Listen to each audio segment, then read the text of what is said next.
Ravina malala mpifaliana zontsika miona toy zao azona miain'ny ten'andriamanitra fampizara zay mofinaina zany koa ao amintsika. Ho aminareo zay efa nahazo finoana soa tahaka anay amin'ny fahalalany fahamarin'Andriamanitra sy Jesosy Kristy mpamonjy atsika, ampitombona ho anareo ny fahasoavana sy ny fiadanana amin'ny fahalalana tsara n'Andriamanitra sy Jesosy tompontsika. Amen. Zoma 3 Jolay 2020 ibanjirantsika ilay hevitra hoe manaiky ho hiraka ampino. Andeha riavana sy dera sy ankalaza an'Andriamanitra isika. Miderany Jehovah ry fiaina rehetra, miderazy olona rehetra, fa lehibe ny famindram-pony antsika ary mandrakizay ny famarinan'i Jehovah. Halleluja. Amen.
hivavaka isika.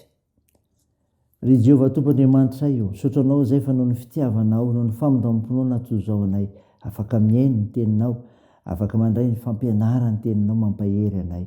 Koa midera sy mankalaza ary mivonary narinao zay Tompo, noho izany rehetra zany, fa miendrika anao zany. Tompo mamindrafo aminay ary mamelany fahatsoanay, sasao ny hitanay.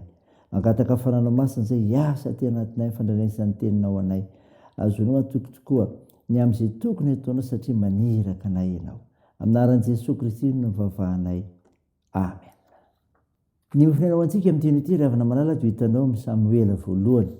Samuela voalohany 2:10 ka hatramin'ny 7. Mivaky toy izao aminaran'i Jesosy. Ary Samuela tamin'ny Saoly, Jehovah naniraka anosotra anao mpanjakan'ny Israely olona. Ko ankehitriny mihaino ny teny Jehovah ianao. Zao no lazain'i Jehovah, tompony maro.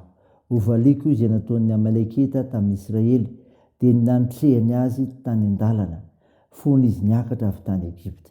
Ko mandehana ankehitriny ka mamileza ny Amalekita ary ringiano izay rehetra mety ho azy, ka aza asiana miangana.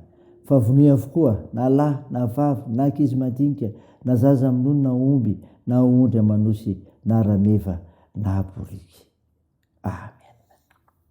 Ray masino, manamasinana amin'ny fahamarinana, ny teninao ny fahamarinana. Amen.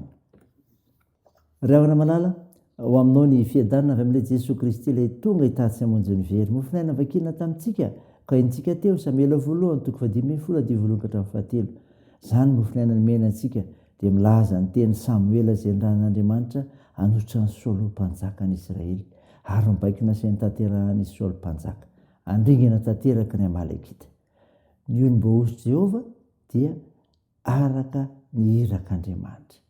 Araka ny irak'Andriamanitra. Hoy ny teny 1:1, Jehovah naniraka anosotra anao mpanjakan'ny Israely olona. Teny nataon'ny Samuela tamin'ny Saoly mpanjakan'ny Israely zany, baika avy amin'ny Jehovah no natonga Samuela niroso tamin'ny fanosorana ny Saoly mpanjaka.